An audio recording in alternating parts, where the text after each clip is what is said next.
কেমন আছো তুমি? কে আপনি? এত সহজে আমাকে ভুলে গেছো তুমি?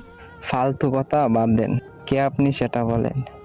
এত তাড়াতাড়ি ভুলে যাবা কোনোদিন ভাবি নাই আমি। আজব তো। কে আপনি? এত তাড়াতাড়ি সবকিছু ভুলে গেছেন? কে আপনি? পরিচয় দিবেন নাকি ব্লক মারবো? এক সময় একটু কথা বলার জন্য কত পাগল ছিলেন, আর এখন ব্লক করার জন্য পাগল হয়ে গেছেন। বাহ। সরি, আপনার কোথাও ভুল হচ্ছে। আমাকে চিনতে পারো নাই? আমি তোমার জান্নাত। কোন জান্নাত?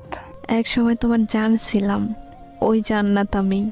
সে তো অনেক আগেই মরে গেছে আমার কাছে। এত তাড়াতাড়ি মাটি দিয়ে দিলে আমাকে। সেও আমাকে জিন্দা লাশ বানিয়ে দিয়ে গেছে। পরিস্থিতির কারণে সেটা হয়েছিল, আর কিছুই না। সবাই এই কথা বলেই ছেড়ে যায়। পরিস্থিতি তো একটা বাহানা। আমি কোনো বাহানা করি নাই, সব সত্যি।